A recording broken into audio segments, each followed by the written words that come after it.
Okay, YouTube, hi. This is the fifth segment. I ended where that they notified me that my dad had gotten sick. The thing was that I wasn't aware of how sick my dad was. My aunt did, tell me that my dad had gotten sick and that they were just gonna cross the border and come back to the U.S.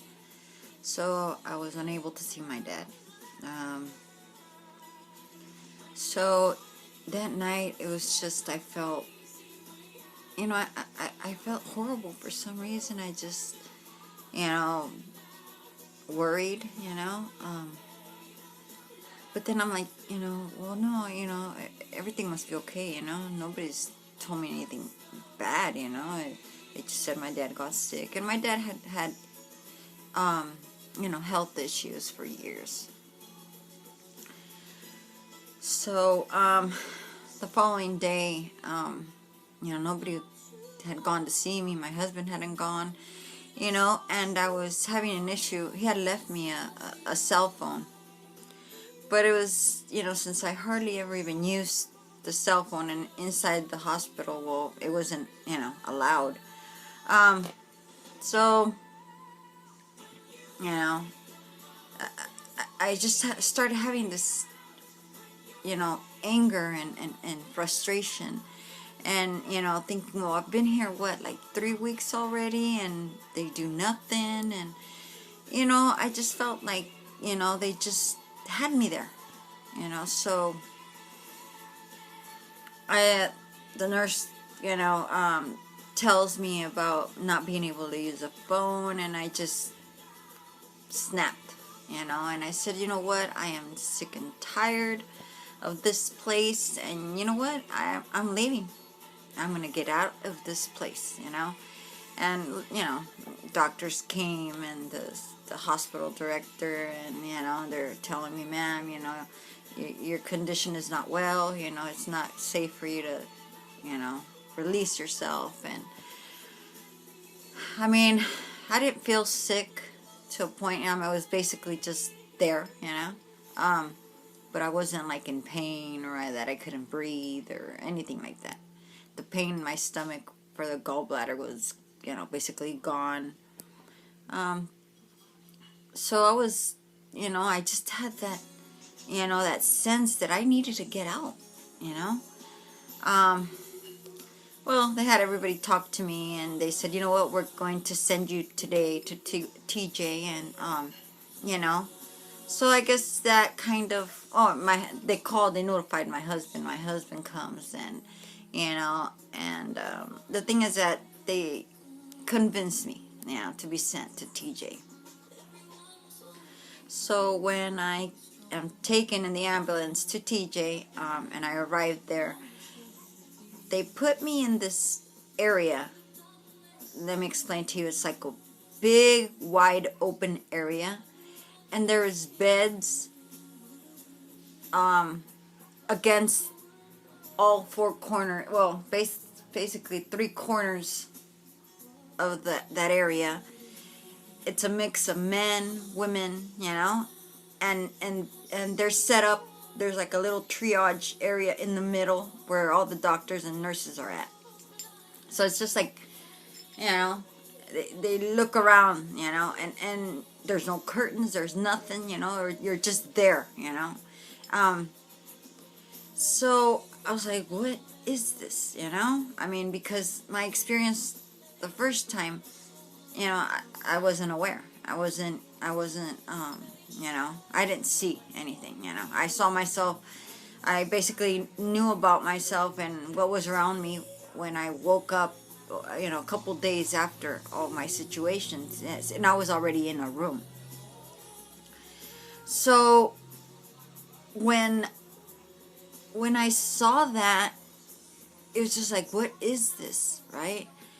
And then, supposedly they had already a bed for me, and, that's what the other place, Tecate, told, explained to me. Well, apparently, what I overheard one of the patients, male patients that was next to me, um, that the nurse was telling him, well, usually it's up to 3 days before they move you up. So I'm like, what? I stayed quiet, but I'm like, what? I'm gonna be laying here 3 days? All this, in a room full of different kind of people? And, my husband also, he was like, like kind of concerned, and discussing it with the nurses, and, that they had explained to us that I was gonna, be, going to a bed, not that I was gonna go to that area and wait 3 days and then they're gonna move me up. So I got very upset, and I looked at my husband and I told him, you know what, I'm done. I can't take this anymore. And because they explained to me that they probably wouldn't even do anything either. They wouldn't do surgery on me because they knew how bad my heart was. But I didn't know how bad my heart was. I thought it was just because I was in Mexico, and because, they work different, and, so I just told my husband, I'm sorry. I'm going to go back to the U.S., and try and get some help there, I knew that doing that, my husband was going to have to be, in Mexico because he was deported. So there wasn't going to be him around me, to be with me, through this. So I then called my daughter, and I told her that, to come pick me up, that I'm signing myself out of this hospital, and that I was planning on coming to the U.S. to, get some help. So, sure enough, I signed myself out of the hospital, and I went home, and they explained to me, ma'am, I told them that I was coming down here, and, one doctor actually said, I think it's the best thing for you, you're a U.S. citizen, you'll probably get the help you need, It's not that we can't give it to you here, but, it's different, So he agreed, but he said that I needed to, as soon as I crossed the border, to put myself in a hospital, to get myself checked into a hospital. So then, in Tecate, the border closes at 11 o'clock at night. So my daughter, by the time she got there, it was already midnight. Okay. So we were going to have to cross the border through TJ. Obviously, it was her and my youngest son that went to pick me up. So, it was hard to leave my husband behind, but in a way I was, excited to know that, I was probably going to get better help, and that I was going to feel better, And, on our way to TJ, we get a flat tire. So that, that made it, even, to get to the border even later. And then we get to the border, and it was, like, terrible.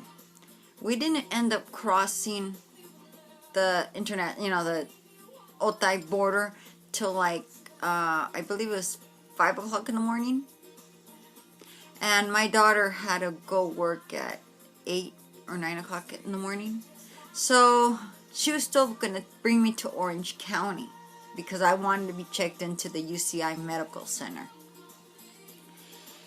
So I'm going to come back and explain what else happened to me. Okay? Thank you.